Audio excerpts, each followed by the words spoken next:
ఇతడిలా చెప్పసాగినాడు. అది సత్యలోకం.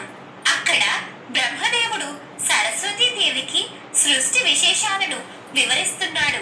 ఆ సమయంలోనే అక్కడికి చతుర్ముఖ బ్రహ్మగారి యొక్క మానసపుత్రుడు నారదుడు వచ్చి ఆ వాణి హిరణ్య గర్భులకు నమస్కరించాడు. బ్రహ్మదేవుడు నారదుణ్ణి ఆశీర్వదించాడు. నారదుడు, తండ్రి, రాబోయేది కలియుగం కదా. ఆ కాలంలో దేవతలంతా భూలోకంలో అడుగు పెట్టాలంటేనే భయపడతారు. అటువంటప్పుడు ప్రజలకు శ్రీమన్నారాయణుణ్ణి పూజించుకునే అవకాశం ఎట్లా వస్తుంది అని ప్రశ్నించాడు. బ్రహ్మదేవుడు, కుమారా, నువ్వు వేసిన ప్రశ్న లోకాలన్నిటికీ శ్రేయస్సును కలిగిస్తుంది. చాలా సంతోషం. ఆ భగవానుడు పరమ దయామయుడు కనుక తన బిడ్డలైన ప్రజలను వదిలిపెట్టడు కదా.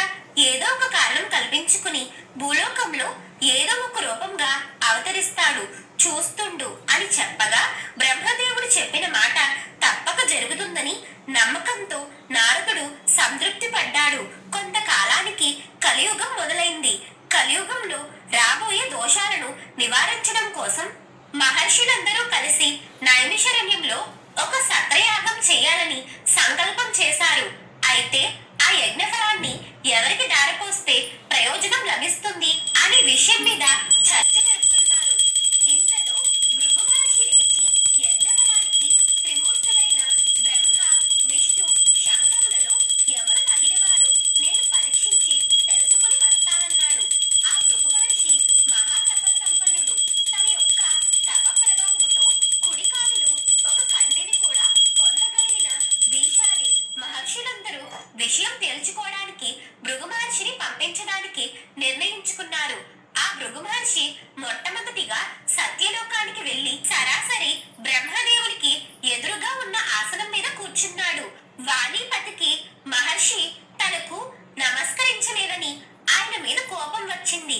అతిథిగా వచ్చిన మహర్షికి తాను చేయవలసిన మర్యాదలు ఏమీ చెయ్యలేదు. దానికి భృగు మహర్షికి కోపం వచ్చి, మహాతపశాలినై బ్రహ్మర్షినై నీ అంతటి వాడినైనా నన్ను అతిథిగా మన్నించలేకపోయావు.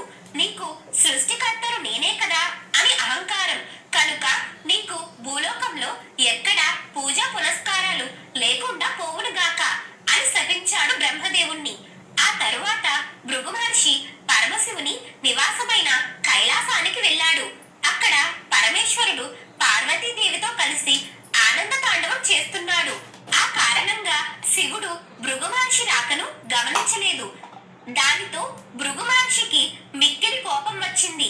మహేశ్వర, నీవు నాట్య విలాస విన్యాసాలలో మునిగి మహాతపశాలిని అయిన నేను అతిథిగా వచ్చిన నన్ను నిర్లక్ష్యం చేశావు కనుక భూలోకంలో నీకు లింగ రూపంలోనే పూజ జరుగుతుంది కానీ నిజ రూపంలో ఆరాధన జరగకుండునుగాక అని శపించినాడు.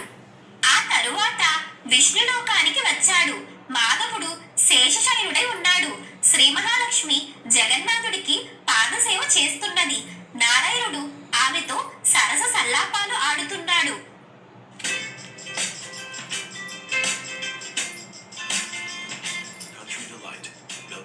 మూడవసారి కూడా తనకు తిరస్కారమే ఎదురయ్యేసరికి మహర్షి మిక్కిలి కోపంతో, అతిథిగా వచ్చిన నన్ను అవమానిస్తావా అంటూ విష్ణుమూర్తి గుండెల మీద ఒక్క తన్ను తన్నేశాడు. అంతే, ఒక్కసారిగా లోకాలన్నీ కంపించిపోయాయి. సముద్రాలన్నీ అల్లకల్లోలమైపోయాయి. భూమి అంతా దద్దరిల్లింది. ఇంత జరిగినా శ్రీ మహావిష్ణువుకు రవ్వంత కోపం కూడా రాలేదు. పరమ శాంత స్వభావముతో పడగ మీద నుండి లేచాడు. మహర్షికి నమస్కరించాడు. పైగా, మునీంద్ర, మీ రాక చేత వైకుంఠమే పావనమైనది. మీ రాకను గమనించలేని నా అవినయాన్ని మన్నించండి అంటూ భృగు మహర్షికి పాదాలొత్తుతూ ఆయన కాలిలో ఉన్న జ్ఞాననేత్రాన్ని చిదిపివేశాడు. దాంతో భృగు మహర్షికి అప్పటి వరకు ఉన్న గర్వం కాస్త నశించి గర్వభంగమైనది.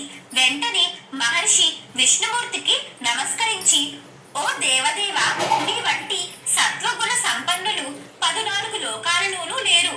నా అహంకారాన్ని మన్నించండి. మీరే లోక సంరక్షణకు తగినవారు కాబట్టి భూలోకంలో కలి ప్రభావాన్ని నశింపజేసి ధర్మ సంరక్షణ చేసి ప్రజల కష్టాలను తీర్చడానికి తప్పకుండా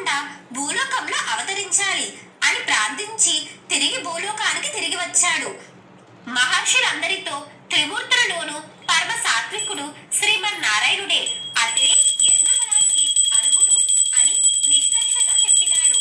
వెంటనే మునులందరూ సత్రయాగం చేసి ఆ ఫలాన్ని యజ్ఞపురుషుడైన గోవిందునికే దారపోసినారు. అక్కడ వైకుంఠంలో జరిగిన సన్నివేశానికి శ్రీ మహాలక్ష్మికి మహాకోపం వచ్చింది. ఎందుకంటే శ్రీమన్నారాయణుని వక్షస్థలమే శ్రీ మహాలక్ష్మి యొక్క నివాసం. పరమ పవిత్రమైన ఆ వక్షస్థలాన్ని ఒక మహర్షి అహంకరించి తన కాలితో తన్నిన శ్రీహరి ఏమాత్రం కోపగించుకోలేదు. పైగా ఆ మహర్షికి గొప్పగా మర్యాదలు కూడా చేశాడు. తన భర్తయే తనను గౌరవించలేదు అని మహాలక్ష్మికి కోపం వచ్చి భూలోకానికి వెళ్ళడానికి సిద్ధపడింది. ఆమె బయలుదేరడంతో వైకుంఠం కళావిహీనమయ్యింది. ఆమెను వెతకడం కోసం భగవంతుడైన నారాయణుడు కూడా ప్రయాణమయ్యాడు. అహంకారం అనేది నా అంతటి వాడు లేడు, నేనే గొప్ప, నాతోన ఇలా మాట్లాడుతున్నది అనుకున్నట్లే చేస్తుంది. ఎంతటి వాడికైనా అహంకారం నశించాల్సిందే, లేకపోతే వాళ్ళే నశిస్తారు. సత్వగుణాన్ని పెంచుకుంటే అహంకారం నశిస్తుంది. మహర్షులకు కూడా కోపాన్ని జయించడం కష్టసాధ్యమైనప్పుడు మనం ఆ కోపం విషయంలో ఎంత జాగ్రత్తగా ఉండాలో గమనించాలి. అధికారంతో ఉంటే ఎవరిని గుర్తించలేము అనే విషయాన్ని బ్రహ్మదేవుడు సుఖాలలో ఆనందంగా ఉన్నప్పుడు పెద్దలను పట్టించుకోకపోవడం జరుగుతుందని ఈశ్వరుడు వారు చేసిన కార్యాల ద్వారా మనకు సూచిస్తున్నారు. అతిథిని గౌరవించడం ప్రధాన కర్తవ్యం. అతిథి అభ్యాగతః స్వయం విష్ణువు అని చెప్తుంది శాస్త్రం. అతిథిని గౌరవించకపోతే ఏ స్థితిగతులు కలుగుతాయో మునిశాపాల వలన మనం తెలుసుకోవాలి. ఇంతలో భూదేవి పరుగులు పెడుతూ వచ్చింది. దేవా, కలియుగంలో అధర్మం బాగా పెరిగిపోయింది. ఆ పాపభారాన్ని మోయలేకపోతున్నాను. నువ్వు భూలోకంలో అవతరించి నన్ను కాపాడు అంటూ ప్రార్థించింది. వెంటనే శ్రీ మహావిష్ణువు శ్రీనివాసుడనే పేరుతో వైకుంఠం నుండి భూలోకానికి దిగివచ్చి శ్రీలక్ష్మి కోసం వెతకడం ప్రారంభించాడు. శేషాద్రి కొండలలో ఒక పుట్టను తన నివాసంగా ఎంచుకున్నాడు. అప్పటికి ఆ శేషాద్రి పర్వత ప్రాంతాలను చోళ మహారాజైన ఆకాశరాజు పరిపాలిస్తున్నాడు. అతనికి సంతానం లేదు. సంతానం కోసం పుత్రకామేష్టి యాగం చేద్దామని సంకల్పం చేసుకుని భూమిని దున్నుతున్నాడు. ఇంతలో నాగలికి ఒక బంగారు పెట్టె తగిలింది. మహారాజు పెట్టె తెరిచి చూశాడు. అందులో మహాలక్ష్మి కళతో ఉన్న ఒక బాలిక కనిపించింది. ఆమెయే భూలోకానికి దిగి వచ్చిన శ్రీ మహాలక్ష్మి. ఆకాశరాజు యాగం చేయకముందే యాగ ఫలితం చేతికి అందేసరికి మిక్కిలి సంతోషించాడు. ఆ పాపకు పద్మావతి అని పేరు పెట్టుకున్నాడు. అల్లారు ముద్దుగా పెంచుతున్నాడు. పద్మావతి యుక్త వయస్కురాలైంది. ఆ పద్మావతి ఒకనాడు వనవిహారం చేస్తూ మహాలక్ష్మిని వెతుకుతున్న శ్రీనివాసుని చూసింది. ఆ క్షణంలోనే అతని పట్ల మోహపరసురాలైంది. ఆ విషయాన్ని తల్లిదండ్రులకు చెప్పింది. ఆకాశరాజు వచ్చి చూచి శ్రీనివాసుని తేజోరూపమునకు ఆశ్చర్యపోయి అతడే శ్రీ మహావిష్ణువుని భావించి తన కుమార్తె పద్మావతినిచ్చి వివాహం చేశాడు. ఆకాశరాజు తర్వాత తొండమానుడు ఆ రాజ్యానికి మహారాజైనాడు. శ్రీనివాసుడు వెంకటేశ్వరుడు అనే నామముతో శేషాద్రి శిఖరాల మీదనే కలియుగం చివరి వరకు నివసించాలని నిశ్చయించుకున్నాడు. వెంటనే సాలగ్రామ శిలారూపాన్ని ధరించి శ్రీదేవి భూదేవులతో కలిసి నివసిస్తున్నాడు. తొండమానుడు శ్రీ వెంకటేశ్వరునికి ఆలయ గోపురాలను నిర్మించాడు. ఆనాటి నుండి ఈనాటికి తనను సేవించే భక్తులకు కల్పవృక్షం వంటివాడే కోరిన కోరికలు తీరుస్తూ శ్రీనివాసుడు భక్తులను సంరక్షిస్తూ ఉన్నాడు. బ్రహ్మదేవుడు చెప్పిన మాట ఈ విధంగా ఫలించింది. నవగ్రహాలలో 7వ వాడు శనిదేవుడు. ఒకసారి అతడికి తనను ఎవరు భక్తితో సేవించడం లేదని, భయంతో మాత్రమే పూజిస్తున్నారని విచారం కలిగింది. వెంటనే కలియుగ దైవమైన శ్రీ వెంకటేశ్వర స్వామి వారి గురించి తపస్సు చేశాడు. శ్రీనివాసుడు ప్రత్యక్షం కాగా శనిదేవుడు, స్వామి, నా పేరు విని వినడంతోనే ప్రజలంతా భయపడుతున్నారు. దేవతలందరినీ పూజించినట్లుగా నన్ను పూజించడం లేదు. ఇక మీదట నుండి నాకు ప్రీతికరమైన శనివారం నాడు నన్ను ధ్యానించి ఆరాధించిన తరువాతనే నిన్ను పూజించే వారికి సర్వదేవతలను పూజించిన ఫలం ఆ ఒక్క రోజులోనే రావాలి అని కోరుకున్నాడు. శనిదేవుడు కోరిన వరం అతడు అన్న మాటలు విన్న శ్రీ వెంకటేశ్వరుడు చిరునవ్వు నవ్వాడు. శనేశ్వర, నీ కోరిక సమంజసంగానే ఉంది. అయినా నీకు నాకు భేదం ఏముంది చెప్పు. 6 వారాలు దాటిన తర్వాత వచ్చే 7వ వారం అంటే ఇష్టం నీకు. నేనేమో 6 కొండలు దాటినాక 7వ కొండ మీద నివాసం ఉంటాను. నువ్వు నీలపు రంగులో ఉంటావు. నేను నీలవర్ణుడనే. నువ్వు శనిదేవుడవు, నేను శనిదేవుడనే. శం అంటే సుఖము, నియతే అంటే ఇతని వలన భక్తులకు అందించబడుతుంది. నువ్వు తలుచుకుంటే నీ భక్తులను మహారాజ్యాలకు అధిపతులుగా చేస్తావు. నేను అంతే కదా. నువ్వు 7వ గ్రహానివి, నేను 7 కొండల మీద ఉంటాను. ముకుమలు ఏమీ తెలియవు కనుకనే నువ్వంటే భయపడుతున్నారు. నిన్ను నన్ను వేరుగా చూస్తున్నారు. నువ్వు కోరిన వరాన్ని అనుగ్రహిస్తున్నాను. భక్తులు ఒక శనివారం నాడు ప్రారంభించి 7 శనివారాల పాటు నిన్ను ముందుగా పూజించి ఆ తర్వాత నన్ను పూజిస్తూ ఒక మహావ్రతంగా ఆచరిస్తారు. వారికి నువ్విచ్చే ఫలితంతో పాటు నా సంపూర్ణ అనుగ్రహం కూడా లభిస్తుంది.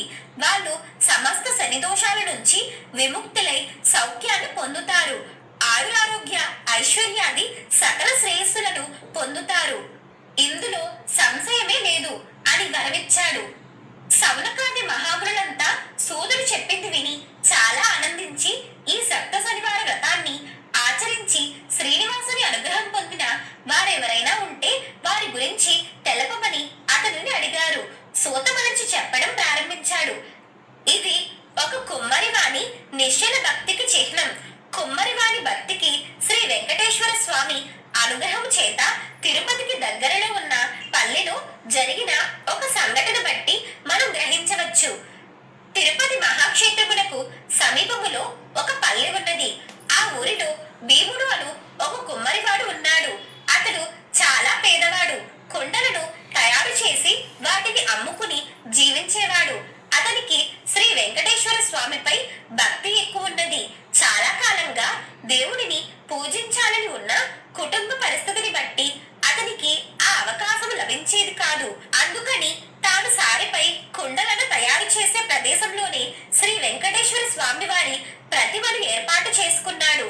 సారె మీద కుండలను తయారు చేసేటప్పుడు తన చేతికి అంటిన మట్టిని పుష్పముగా తయారు చేసి భక్తితో స్వామివారి ప్రతిమ యొక్క పాదాల దగ్గర పెట్టేవాడు. ఆ విధంగా అక్కడ పనిచేసినంత కాలం అతని చేతిలో అంటిన మట్టిని పుష్పములుగా చేసి స్వామివారి ప్రతిమ దగ్గర పెట్టడం అతనికి నిత్య కృత్యమయ్యింది. ఆ ప్రాంతమును పరిపాలించే మహారాజు తొండమానుడు శ్రీ వెంకటేశ్వర స్వామి యందు భక్తి కలవాడే. అతడు ప్రతిదినము వెంకటాచలానికి వెళ్లి స్వామివారిని బంగారు పువ్వులతో అర్చించేవాడు. కానీ ప్రతిరోజు అతడు పూజించి ఉంచిన బంగారు పువ్వులకు బదులుగా అక్కడ మట్టి పువ్వులు ఉండేవి. తొండమానుడు ఈ విషయాన్ని గమనించాడు. తాను పెట్టిన బంగారు పూల స్థానములో మట్టి పువ్వులు ఎందుకు ఎలా ఉంటున్నాయో ఎవరు పెడుతున్నారో మహారాజుకి అంతుపట్టలేదు. అర్చకులే తాను పెట్టిన బంగారు పుష్పములను తీసి మట్టి పూలను పెడుతున్నారేమో అని అనుమానించాడు. అసలు విషయం తెలుసుకోవడం కోసమని తన భటులను కాపలాగా పెట్టాడు. రాజు ఎన్ని విధాలుగా ప్రయత్నించినా బంగారు పూల స్థానంలో మట్టి పువ్వులే స్వామివారి దగ్గర ఉండేవి. మహారాజుకి ఆ విషయం మీద మానసిక వ్యాధి పెరిగింది. చింతతో పీడింపబడుతున్న మహారాజుకి శ్రీ వెంకటేశ్వర స్వామి కలలో కనిపించాడు. రాజా, ఇక్కడికి సమీపంలో భీముడు అనే కుమ్మరి ఒకడు ఉన్నాడు. అతడు కుండలను చేస్తూ కూడా నన్ను నిత్యము ధ్యానిస్తున్న మూఢభక్తుడు. ఎటువంటి స్థితిలోనూ నన్ను తలుచుకోవడం గాని ధ్యానించడం కాని మానని మహాభక్తుడు అతడు. అతని యొక్క భక్తి ప్రభావంతోనే అతడు అక్కడ పెట్టిన మట్టి పుష్పములు ఇక్కడ నా సన్నిధానానికి వస్తున్నాయి. నువ్వు పెట్టిన బంగారు పూలు అతడు పెట్టిన పూల యందు నిలవలేక అదృశ్యమైపోతున్నాయి. భక్తిలో అతడు నీకన్నా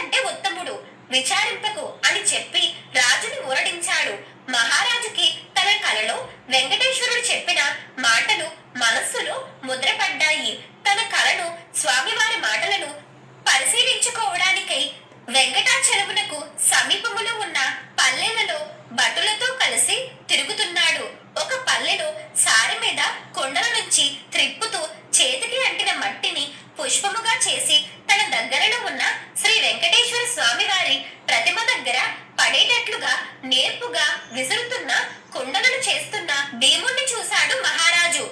మహారాజు మిక్కిలి ఆశ్చర్యపోయాడు. రాజు భీముని దగ్గరకు వెళ్లి, ఓయి, నీవు స్వామివారిని మట్టి పూలతో పూజిస్తున్నావెందుకు? నీకు పూజకు పుష్పములు దొరకటలేదా? నీవు సారిని త్రిప్పుతూ వచ్చిన మట్టిని పుష్పముగా చేసి స్వామివారి దగ్గర పడే విధానం విసరడం విచిత్రంగా ఉంది. నీ ఉద్దేశములు వివరంగా చెప్పు అని అడిగాడు. భీముడు రాజుకు నమస్కరించి, మీ వంటి వారు రావటం వలననే నా ఇల్లు పవిత్రమైనది. నేను ఏది చదువుకోని మూర్ఖుడిని. స్వామిని ఏ విధంగా పూజించాలో కూడా తెలియని వాడిని. నేను పరమ దరిద్రుడని. కుండలను చెయ్యనిదే నా కుటుంబమును పోషించుకోవడం గడవదు. కనుక నేను ఉదయం నుండి సాయంకాలం వరకు కొండలను చెయ్యక తప్పదు. కాబట్టి నేను తీరిక లేక ఈ విధంగా చేస్తున్నాను. నన్ను క్షమించండి.